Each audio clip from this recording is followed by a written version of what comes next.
ಮಂಗಳ ಮಂಗಳ ಸ್ವಲ್ಪ ಹೊರಗಡೆ ಬಾರಮ್ಮ.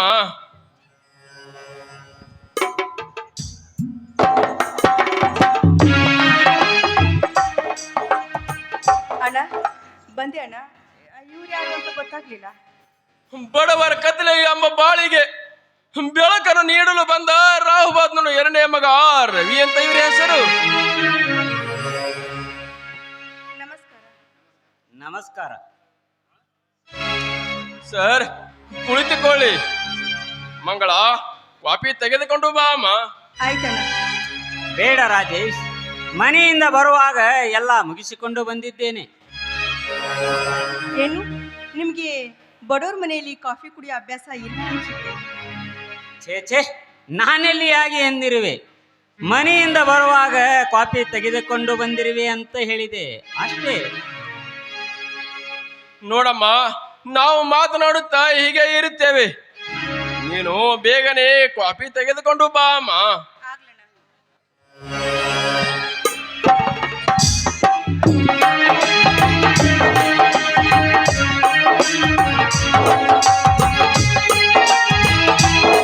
ಇವಳೇ ಸರ್, ನಾನು ಹೇಳಿದ್ದು.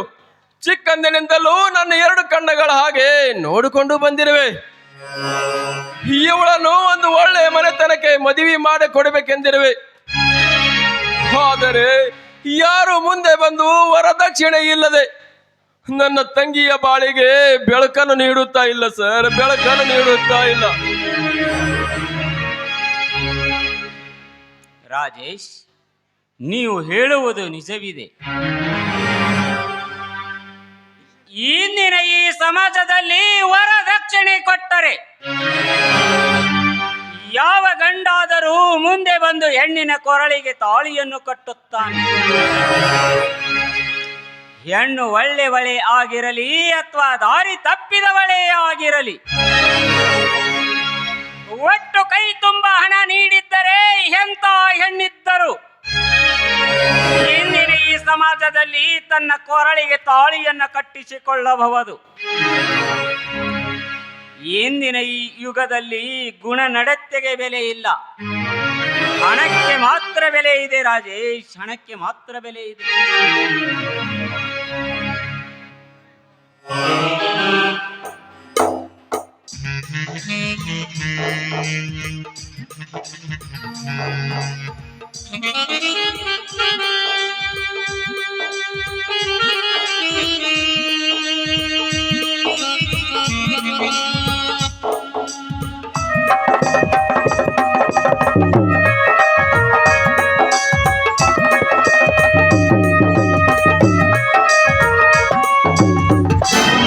ರಾಜೇಶ್, ನಿಮ್ಮ ತಂಗಿಯವರು ಕಾಫಿ ಚೆನ್ನಾಗಿ ಮಾಡಿದ್ದಾರೆ. ರಾಜೇಶ್, ನಾನು ನಿನ್ನಲ್ಲಿ ಒಂದು ಮಾತು ಕೇಳಬೇಕೆಂದಿರುವೆ. ಅದಕ್ಕೆ ನೀನು ಮನಸ್ಸಿಗೆ ಬೇಜಾರ ಮಾಡಿಕೊಳ್ಳದಿದ್ದರೆ ಮಾತ್ರ. ಸರ್, ನೀವು ಏನೇ ಹೇಳಿದರೂ ಕೇಳುವುದಕ್ಕೆ ಸಿದ್ಧ. ನೋಡು ರಾಜೇಶ್, ನಿನಗೊಬ್ಬವಳು ತಂಗಿ ಇದ್ದಾಳೆ, ನನಗೊಬ್ಬ ಅಣ್ಣನಿದ್ದಾನೆ. ಈ ನಿನ್ನ ತಂಗಿಯನ್ನು ನನ್ನ ಅತ್ತೆಗೆ ಮನಾಗಿ ಮಾಡಿಕೊಳ್ಳಬೇಕೆಂದಿರುವೆ.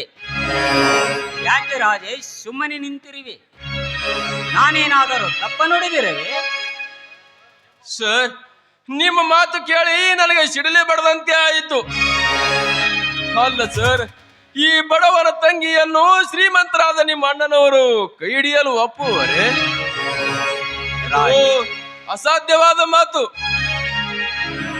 ರಾಜೇಶ್, ನನ್ನಣ್ಣ ಶ್ರೀಮಂತಿಕೆಯಲ್ಲಿ ಬೆಳೆದಿದ್ದಾನೆ ಹೊರತು ಮನಸ್ಸು ಮಾತ್ರ ಕಠಿಣವಾಗಿದ್ದಲ್ಲ, ತುಂಬಾ ಒಳ್ಳೆಯದು.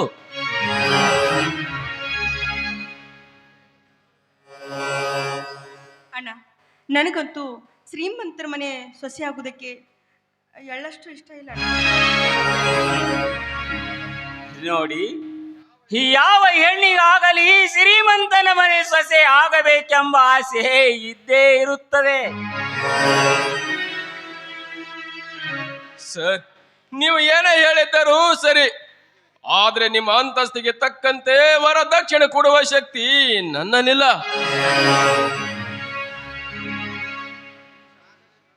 ರಾಜೇಶ್, ಆಗಲೇ ನಿನಗೆ ಹೇಳಿರುವೆ, ವರದಕ್ಷಿಣೆ ಎಂಬ ಅಕ್ಷರವನ್ನು ನನ್ನ ಹತ್ತಿರ ನುಡಿಸಬೇಡ. ನೋಡು ರಾಜೇಶ್, ಇದುವರೆಗೆ ನಾನು ನಮ್ಮ ಮನೆಗೆ, ನಮ್ಮ ಅಣ್ಣನಿಗೆ, ಎಲ್ಲರ ಜೊತೆ ಪ್ರೀತಿ ವಿಶ್ವಾಸವನ್ನ ಇಟ್ಟುಕೊಂಡು ಹೋಗಬೇಕು ಅಂಥವರನ್ನು ನೋಡಿದೆ. ಆದರೆ ಅಂಥವರು ಯಾರೂ ದೊರಕಲಿಲ್ಲ. ಇಂದು ಈ ನಿನ್ನ ತಂಗಿಯ ನಡೆನುಡಿ ಮನಸ್ಸು ನೋಡಿ ಆಗಲೇ ತೀರ್ಮಾನ ಮಾಡಿಬಿಟ್ಟೆ, ಇವಳೇ ನನಗೆ ನಿಜವಾದ ಅತ್ತೆಗೆಮ್ಮ ಅಂತ. ನೋಡಿ, ನೀವೇನು ತೀರ್ಮಾನ ಮಾಡಿದಿರಿ ನಿಜ, ನೀವು ಒಪ್ಪಿಕೊಂಡಿದ್ರಿ, ಅದಕ್ಕೆ ನಿಮ್ಮ ಅಣ್ಣನವರು ಒಪ್ಕೋಬೇಕಲ್ಲ. ಅವ್ರೇನಾದರೂ ನಿರಾಕರಿಸಿದ್ರೆ ಏನು ಮಾಡ್ತೀರಾ?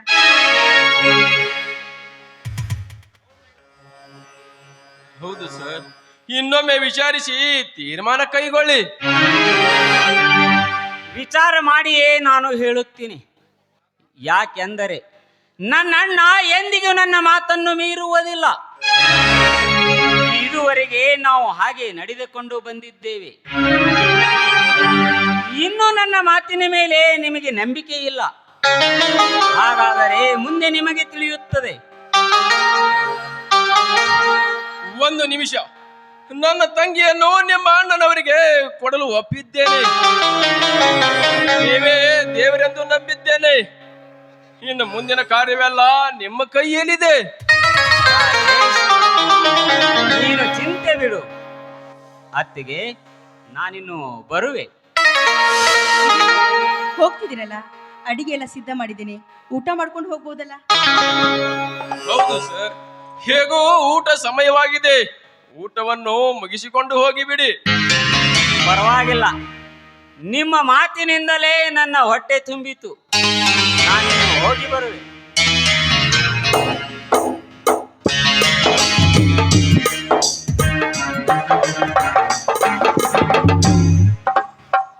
ಮಂಗಳ, ಈ ನಿನ್ನ ಅಣ್ಣ ನಿನ್ನ ಮದುವೆಗೆ ಒಪ್ಪಿಕೊಂಡದಕ್ಕೆ ನಿನಗೇನು ಬೇಜಾರವಾಯ್ತೇನಮ್ಮ?